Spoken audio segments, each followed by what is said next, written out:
एक राजा था जिसे पेंटिंग से बहुत प्यार था। एक बार उसने घोषणा की कि जो कोई भी उसे एक ऐसी पेंटिंग बनाकर देगा जो शांति को दर्शाती हो तो वो उसे मुंह मांगा इनाम देगा। फैसले के दिन एक से एक बढ़कर चित्रकार इनाम जीतने के लालच में अपनी अपनी पेंटिंग्स लेकर राजा के महल पहुंचे।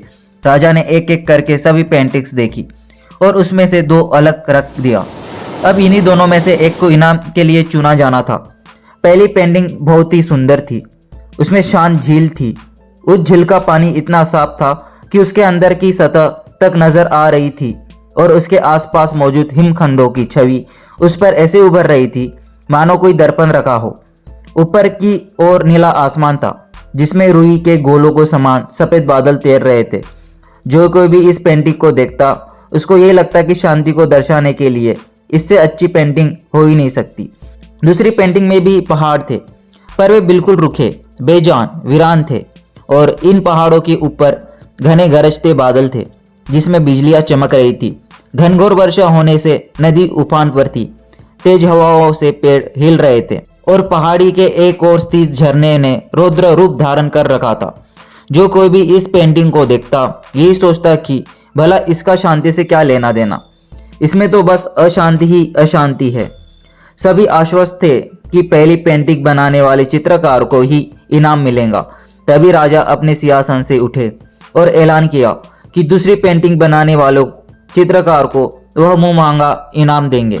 हर कोई आश्चर्य में था। पहले चित्रकार से रहा नहीं गया। वह बोला, लेकिन महाराज, उस पेंटिंग में ऐसा क्या है जो आपने उसे इनाम देने का फैसला किया, जबकि हर कोई यही कह रहा है कि मेरी पेंटिंग ही शांति को दर्शाने के लिए सर्वश्रेष्ठ है। आओ मेरे साथ। राजा ने पहले चित्रकार को अपने साथ चलने के लिए कहा। दूसरी पेंटिंग से समक्ष पहुंचकर राजा बोले, झरने के बाईं ओर हवा से एक तरफ झुके इस वृक्ष को देखो। देखो इसकी डाली पर बने हुए इस घोंसले को देखो। देखो कैसे एक चिड़िया इतनी कोमलता से, इतने शांत भाव से, प्रेम से पूर्ण होकर अपने बच्चों को भोजन करा रही है।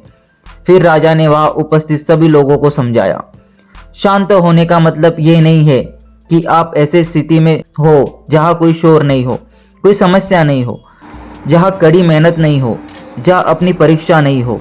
शांत होने का सही अर्थ है कि आप हर तरह की अव्यवस्था, अशांति, अराजकता के बीच हो, फिर भी आप शांत रहे, अपने काम पर केंद्रित रहे, अपने लक्ष्य की ओर अग्रसर रहे। अब सभी समझ चुके थे कि दूसरी पेंटिंग को राजा ने क्यों चुना। हर कोई अपने लाइफ में शांति चाहता है, पर अक्सर हम शांति को कोई बाहरी वस्तु समझ लेते हैं और उसे हम फिर ऐसी जगह जाके ढूंढते हैं जहाँ पे नेचर हो, जहाँ पे कोई अच्छी सी लोकेशन हो, वहाँ पे आप जाते हो। लेकिन शांति पूरी तरह से आपके अंदर की चीज़ है और वास्तविकता यही है कि तमाम दुख, दर्दों, तकलीफों और दिक्कतों के बीच भी शांत रहना ही असल शांत होना है। अगर आपको वीडियो अच्छा लगे तो इस चैनल को सब्सक्राइब ज़रूर कर दें ताकि आपको अपडेट्स मिलती रहे। धन्यवाद।